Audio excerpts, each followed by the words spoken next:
Visiones sobre el nacimiento de Jesús de Catalina de Emmerich. José y María se refugian en la gruta de Belén. Era bastante tarde cuando José y María llegaron hasta la boca de la gruta. La borriquilla, que desde la entrada de la Sagrada Familia en la casa paterna de José había desaparecido corriendo en torno de la ciudad, corrió entonces a su encuentro y se puso a brincar alegremente cerca de ellos. Viendo esto, la Virgen dijo a José: «¿Ves? Seguramente es la voluntad de Dios que entremos aquí». José condujo al asno bajo el alero, delante de la gruta.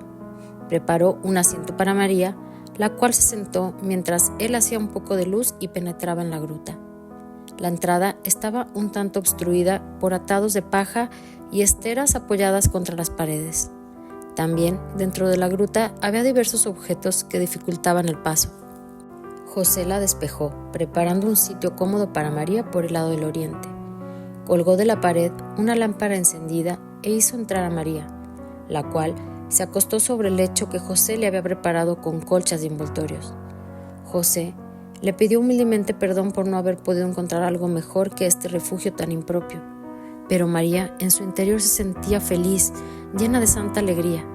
Cuando estuvo instalada María, José salió con una bota de cuero y fue detrás de la colina a la pradera donde corría una fuente, y llenándola de agua volvió a la gruta.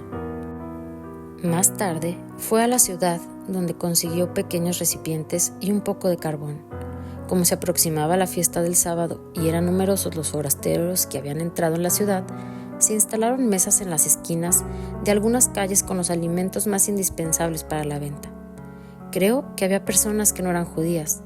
José volvió trayendo carbones encendidos en una caja enrejada. Los puso a la entrada de la gruta y encendió fuego con un monojito de astillas. Preparó la comida, que consistió en panecillos y frutas cocidas. Después de haber comido y rezado, José preparó un lecho para María Santísima. Sobre una capa de juncos tendió una colcha semejante a las que yo había visto en la casa de Ana y puso otra enrollada por cabecera. Luego metió al asno y lo ató en un sitio donde no podía incomodar. Tapó las aberturas de la bóveda por donde entraba el aire y dispuso la entrada un lugarcito para su propio descanso. Cuando empezó el sábado, José se acercó a María bajo la lámpara y recitó con ella las oraciones correspondientes. Después salió a la ciudad. María se envolvió en sus ropas para el descanso. Durante la ausencia de José la vi rezando de rodillas. Luego se tendió a dormir, echándose de lado. Su cabeza descansaba sobre un brazo, encima de la almohada. José regresó tarde, rezó una vez más y se tendió humildemente en su lecho a la entrada de la gruta. María pasó la fiesta del sábado rezando en la gruta, meditando. José salió varias veces, probablemente fue a la sinagoga de Belén. Los vi comiendo alimentos preparados días antes y rezando juntos. Por la tarde, cuando los judíos suelen hacer su paseo del sábado, José condujo a María a la gruta de Maraá, nodriza de Abraham. Allí se quedó algún tiempo. Esta gruta era más espaciosa que la del pesebre y José dispuso ahí otro asiento. También estuvo bajo el árbol cercano orando y meditando hasta que terminó el sábado. José la volvió a llevar porque María le dijo que el nacimiento tendría lugar aquel mismo día a medianoche, cuando se cumplían los 9 meses transcurridos desde la salutación del ángel del Señor. María le había pedido que lo tuviera dispuesto todo, de modo que pudiesen honrar en la mejor forma posible la entrada al mundo del niño. Pidió también a José que rezara con ella por las gentes que a causa de la dureza de sus corazones no habían querido darles hospitalidad. José le ofreció traer a Belén a 2 piadosas mujeres que conocía, pero María le dijo que no tenía necesidad de socorro de nadie. En cuanto se puso el sol, antes de terminar el sábado, José volvió a Belén, donde compró los objetos más necesarios: una escudilla, una mesita baja, frutas secas y pasas de uva, volviendo con todo esto a la gruta.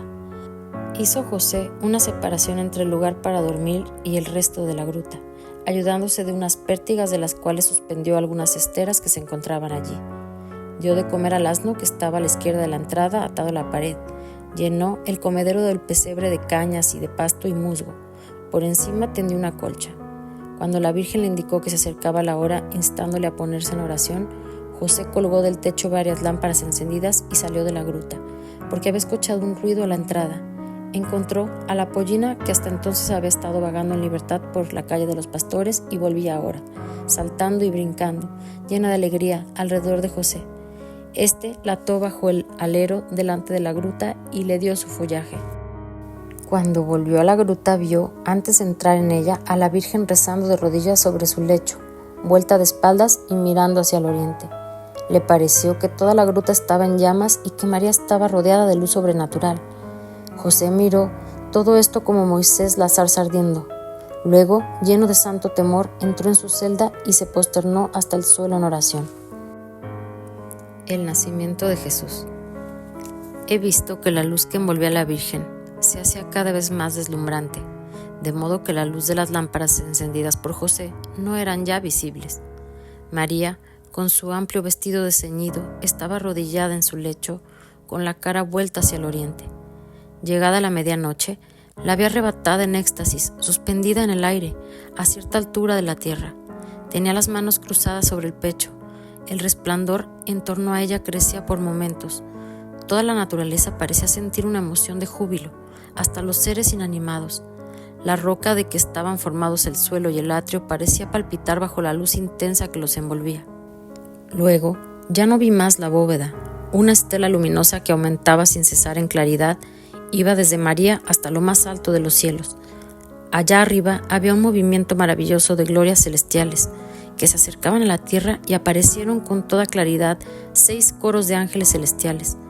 La Virgen Santísima, levantada de la tierra en medio del éxtasis, oraba y bajaba la mirada sobre su Dios, de quien se había convertido en madre. El Verbo eterno, débil niño, estaba acostado en el suelo delante de María. Vi a nuestro Señor bajo la forma de un pequeño niño todo luminoso, cuyo brillo eclipsaba el resplandor circundante, acostado sobre una alfombrita ante las rodillas de María.